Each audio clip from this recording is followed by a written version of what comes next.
Greetings everyone. I am delighted to hear that Dr. Sridhar Seshadri has organized another web conference, and I am extremely delighted to be part of that, and my best wishes in a grand success of this event as well. And this is a very innovative and very effective way of conducting conferences, and very futuristic, and I am sure this will be the norm in the near future, whereas SByte Technologies has been pioneering in this aspect.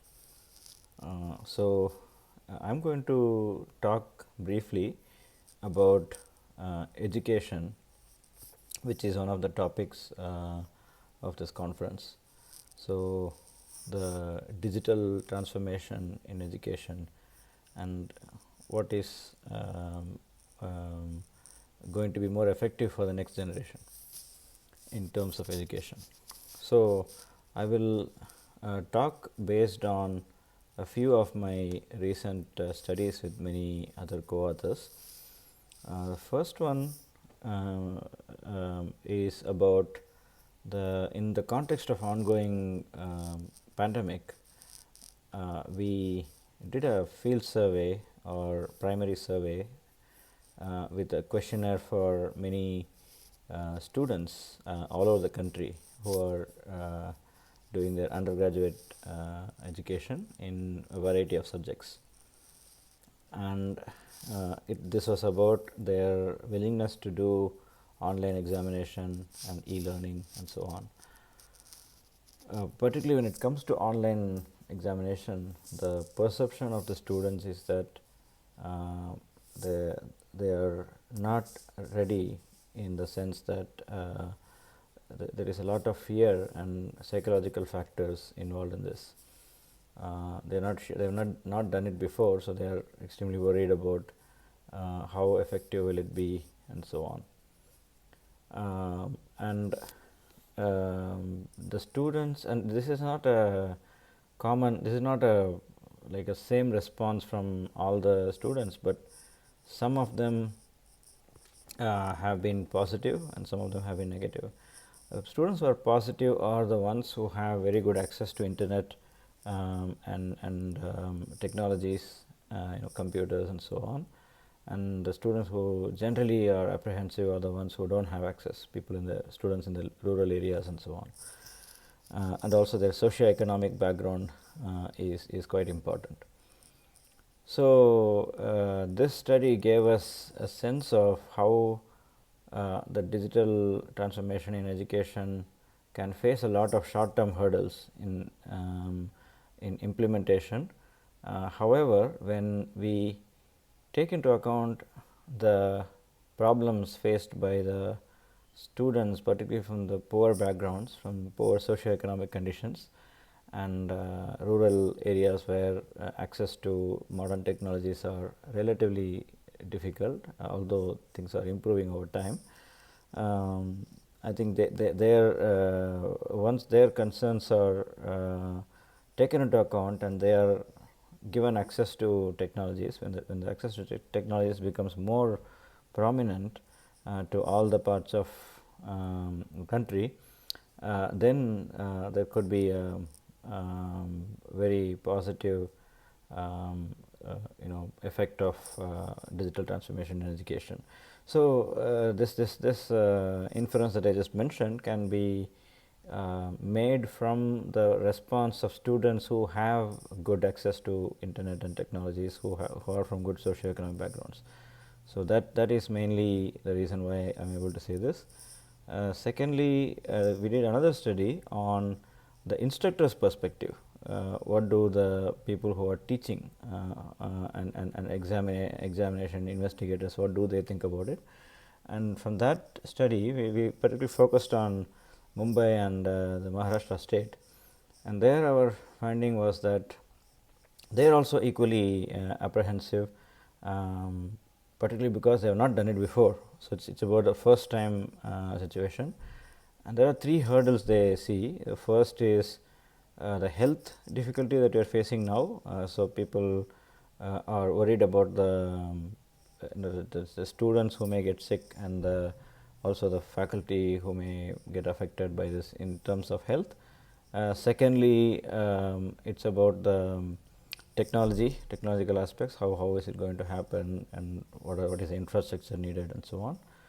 And thirdly, it is a psychological factor, the fear factor and psychological factor, like since we have not done it before, how is it going to work this time, and so on. So, again, as you can imagine, these are also relatively short term concerns, and in the longer term, medium term, these can be alleviated by the authorities and the governments and universities and so on. So, from these two studies, we can make an inference that in the short term there are going to be many hurdles, but in the long term there could be gains of digital transformation in education. Then we did a third study. Actually, it was done long before the COVID. It was done in last year.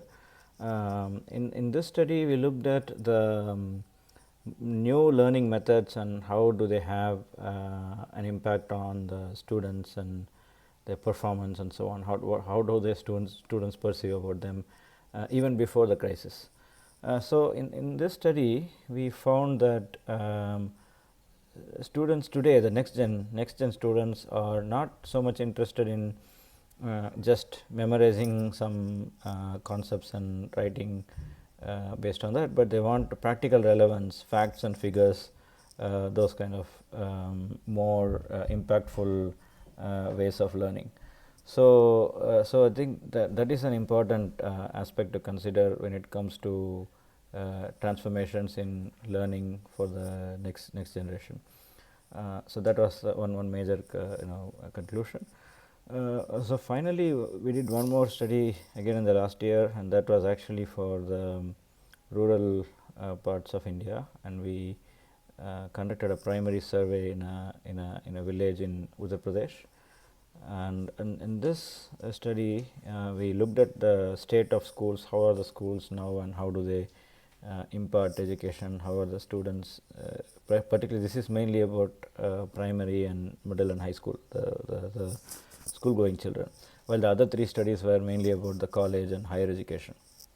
So, at a school level, at a elementary, middle, high school level, the students are and particularly in the rural areas, students are really poor, and the facilities are also poor. There are not many teachers, and the schools are used for multiple purposes. They may be used for marriages and many other events as well. So, given all this, it's highly complicated and difficult to come up with any digital transformation strategy there. But we did discuss about some digital technologies like using YouTube and other online websites for training, and having some equipment, recording equipment, and also playing equipment like CD players and so on in the school to make sure that the kids get international exposure and so on. And again, the challenges for these is, one challenge is the infrastructure investment. Second is preserving these things, because these schools are generally very open, and there are issues like thefts, and as I mentioned before, multiple events happening in these places. So these equipments and so on are exposed to many other things. So it's very difficult to safeguard the investments made also. So, however, we did find that the students are very open, and also the teachers are open to these new technologies, and there is already a penetration of technologies there, and this will be a good learning tool for them. And I think if you address these issues of safety, security of equipment, and safeguarding from thefts and so on, again, digital transformation can be a major boon in rural education as well.